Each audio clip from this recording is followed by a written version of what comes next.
é Mata Atlântica, um dos biomas mais ameaçados do país. Para se ter uma ideia, resta cerca de 12% da área original em todo o território. Para conversar aqui, eu tenho autoridades no assunto. Eles participam do seminário Santa Catarina Ainda é Mata Atlântica, que está acontecendo aqui na sede do MP em Florianópolis. Bom, antes de a gente começar esse bate-papo, eu dou um recado para você que nos assiste. Você pode escolher o melhor ângulo dessa conversa. No celular ou no tablet, basta movimentar o aparelho ou tocar na tela. No computador, a tela pode ser arrastada com o mouse ou com as setas do teclado. Bom, então vamos começar esse bate-papo. Aqui à minha direita está o Dr. Fábio Fernandes Correia, que é promotor de justiça, coordenador do Núcleo de Defesa da Mata Atlântica do Ministério Público da Bahia. Bem-vindo.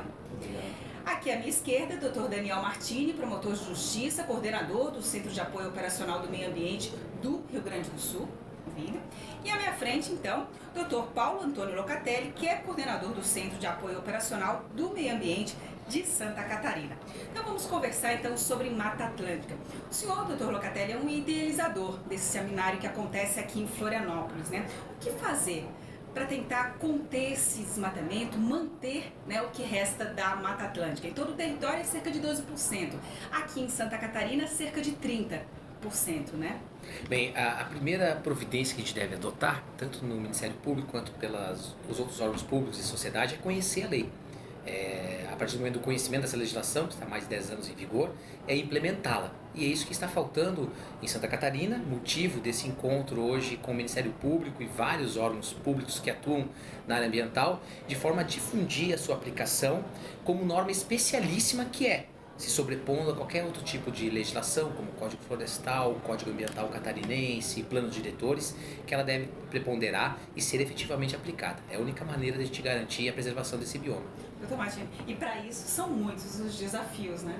Sem dúvidas, muitos os desafios. Eu adiro totalmente, já de antemão, aos argumentos aqui do Paulo, porque muitas vezes nós carecemos de um instrumento mais efetivo para proteger um ecossistema, um rio, e aqui na Mata Atlântica nós temos. Nós temos primeiro uma proteção constitucional, o bioma Mata Atlântica é constitucionalmente protegido, ou seja, está elevado ao topo, né, do nível hierárquico das leis do Brasil. Nós temos depois uma lei ordinária que complementa a Constituição, nos dando ferramentas excepcionais para exigirmos o seu cumprimento, como refere o Paulo.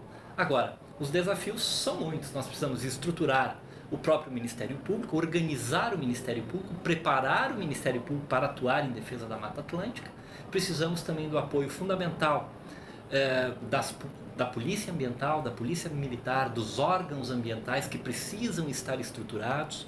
E o que nós vemos hoje na realidade, na prática dos estados, são órgãos ambientais desestruturados, sem condições de dar uma resposta adequada. Se eu recebo um alerta de desmatamento, hoje eu tenho uma baixíssima condição de agir imediatamente para tentar estancar esse desmatamento. E essa é a situação mais urgente que nós precisamos atacar, então. Realidade que faz parte em todos os estados. Na Bahia não é diferente, doutor? A Bahia, infelizmente, no último relatório do Atlas da Mata Atlântica, foi identificado como o estado em que mais houve desflorestamento, e eventos como esse aqui em Santa Catarina, eles servem para que nós tomemos conhecimento de boas práticas em outros ministérios públicos, né? Então, desde ações de repressão, como de prevenção. Então, acho que os promotores de justiça com atuação na área ambiental, especificamente no bioma Mata Atlântica, devem se ater a esses dois viés, né, atuando na prevenção e na repressão. Promotor Locatelli, uma das suas falas aqui no seminário é a questão da lei número 3.465 de 2017, né? Queria que o senhor falasse um pouco das implicações dessa lei. Bem, a lei que trata da regulação fundiária, ela nada mais é do que um dos vetores que vão contra, né, o bioma Mata Atlântica em razão de que ela permite a regularização de todo e qualquer núcleo urbano informal, em área urbana, mas também aquele em área rural com finalidade urbana, de forma assim bastante flexível, sem obedecer a regras mais rígidas e muitas vezes esquecendo a lei da Mata Atlântica. A nossa ideia, e também o Martini expôs isso, que é justamente essa questão da Mata Atlântica urbana, é fazer valer as regras da Mata Atlântica também na REURB e também no planejamento urbano do município, de forma que ele cresça para as áreas já mais desmatadas, devastadas, que é uma lógica racional que inclusive foi aplicada pelos nossos colonizadores quando aqui chegaram, que procuraram construir suas cidades justamente onde os índios já tinham feito as suas plantações através de queimadas e lá se instalaram, né, as coivaras. Então, por isso nós temos muitas cidades hoje que se chamam Campos Novos, Campos de Goitacazes, que foram criadas em cima de campos de desmatamento. A ideia é essa, construir, crescer aonde já está desmatado e preservar aquilo que ainda é possível.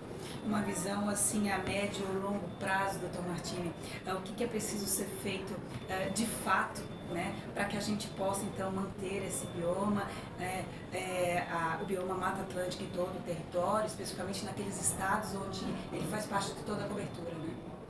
Sem dúvidas, os desafios são muitos, né? E eu acho que um bom início é discutir, debater, como esse evento maravilhoso que estamos participando aqui, com boas ideias, com boas iniciativas, difundir o conhecimento e boas práticas. Acho que esse é o primeiro caminho. Boa parte da população vive nos centros urbanos, né?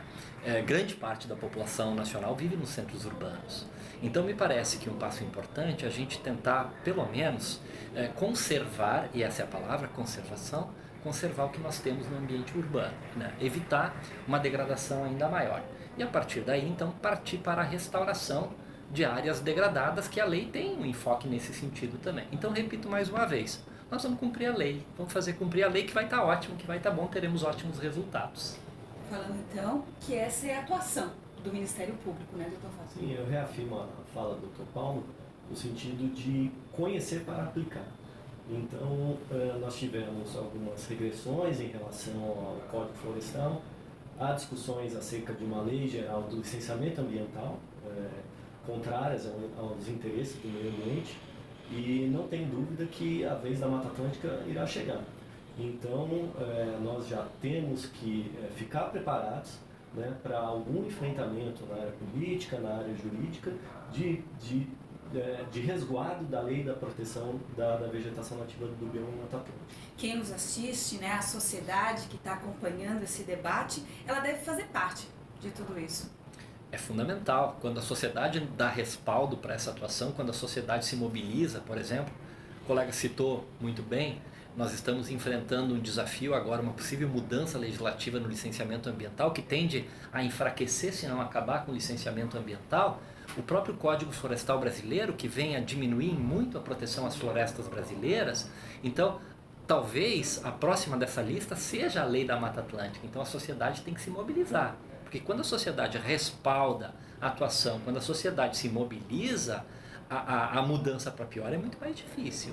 Então esse é um desafio não só do setor público, mas também da sociedade civil, organizada através das ONGs, enfim, todo o pessoal que, o contato que tem com o parlamentar, enfim, toda a forma, né, de mobilizar em favor da proteção, em favor da conservação é bem-vinda. Infelizmente, quando uma lei passa a ser efetivamente aplicada, muda-se a lei. Esse é o temor que a gente tem ao repercutir de forma assim, bem positiva a aplicação dessa lei da Mata Atlântica, porque, queira ou não, ela restringe as atividades socioeconômicas. Então é uma preocupação que existe, mas como o Martini falou, a sociedade tem que abraçar essa ideia e perceber que a Mata Atlântica, de todos os biomas, ela é a mais sensível, a mais frágil, em razão de que a maior parte da sua localização está em áreas de grande densamento populacional, de grande densidade populacional. As maiores cidades, né, a urbanização está onde a Mata Atlântica surge de forma mais exuberante. Então é preciso conciliar esse desenvolvimento populacional, o crescimento das cidades, com a proteção desse bioma. E para isso, o decreto que regulamenta a legislação criou a obrigação de que o município faça os seus planos municipais de preservação e conservação da Mata Atlântica. Não deu um prazo efetivo para que esses planos aconteçam, mas é algo que é uma obrigação que o município tem que fazer, de identificar os vetores de desflorestamento e prever como conservar e recuperar as áreas degradadas. Bom, eu agradeço a conversa aqui, né, todas as autoridades do Ministério Público, sempre bom conversar sobre a Mata Atlântica, né? Bom, e a gente encerra esse bate-papo filmado em 360 graus para discutir esse tema tão importante para toda a sociedade brasileira. Para saber mais, acesse o site do Ministério Público de Santa Catarina, mpsc.mp.br. Tchau, tchau.